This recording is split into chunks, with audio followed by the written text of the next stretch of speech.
Porto has many great activities to offer, but if you look at all the blogs and videos, they all pretty much say the same things. Yes, of course, it's good to sit by the river and drink port, visit the Harry Potter bookstore, and check out the mini azulejos on several of the churches. But what about those things off the beaten path? What are the things that make Porto truly Porto? I'm Kalie. And I'm Josh with Expats Everywhere. We've been living abroad since 2009. Portugal is our 5th country outside of the United States, and we currently live in Porto. We're gonna give you a glimpse of the not so popular things you should do in Porto, so you can truly enhance your experience here. Number 1, where are the green spaces in this city?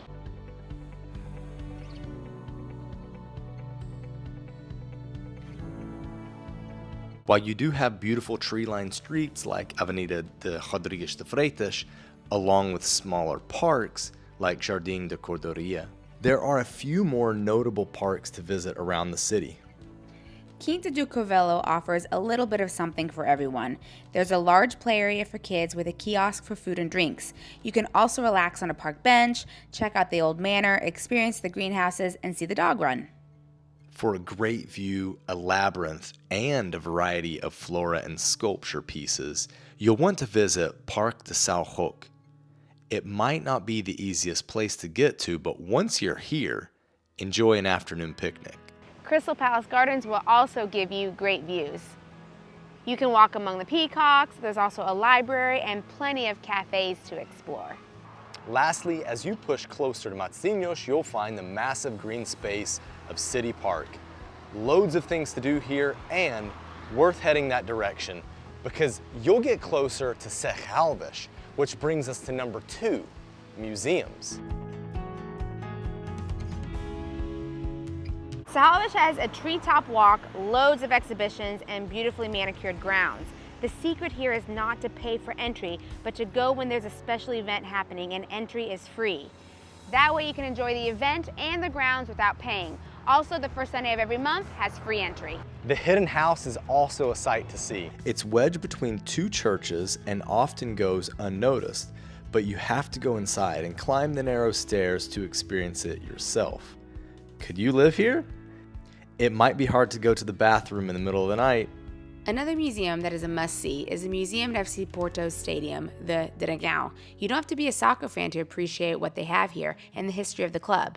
FC Porto is such a big part of Porto's culture, so we recommend trying to catch a game as well. If you're not a huge sports fan, you can at least go and admire the stadium while taking in the explosive atmosphere. Força! Come on, Porto!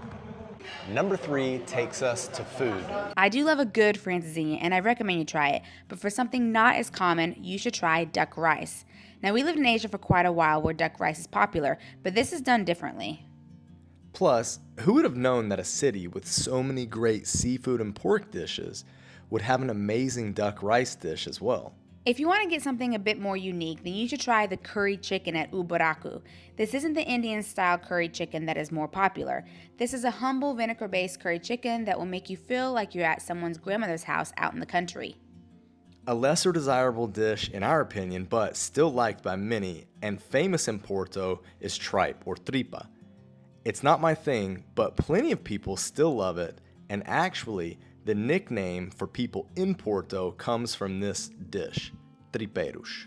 Something that's not specific to Porto but is all over the place is the Too Good To Go app. Lots of restaurants use this app and it reduces food waste and allows you to try foods you might not normally order for yourself. So try a Porto surprise bag.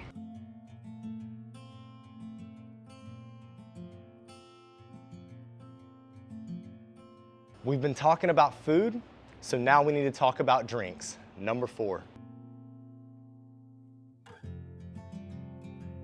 While many people drink port and the famous Porto tonic as a refreshing cocktail, a lesser known refreshing drink is vinho verde. This translates as green wine, which sounds like you're drinking something out of St. Patrick's Day, but it's not referring to the color of the wine, but the age, profile, and dense green foliage from where it's produced. It originated in the Minho region up here in the north, and the vines have a unique look. So don't be scared when you see this on a menu. Try it out. If you want something non-alcoholic, then how about coffee? Portuguese love their coffee, but this is more of a single shot on the go. Most come with a packet of sugar to dump into it. You can also get it with milk. However, Porto has seen a number of amazing roasters and cafes pop up, so I'm referring to specialty coffee. You can have it prepared a variety of different ways, from a V60 to a Chemex, so try something a little different than a latte or an Americano. You'll see several specialty cafes around the city, but our favorite is So Coffee Roasters. We buy beans for coffee at home from them. We also enjoy the vibe at Cafe Passaport, who gets their beans from Humble Anchor Coffee Roasters in Vila do Conde. Number 5 is shopping.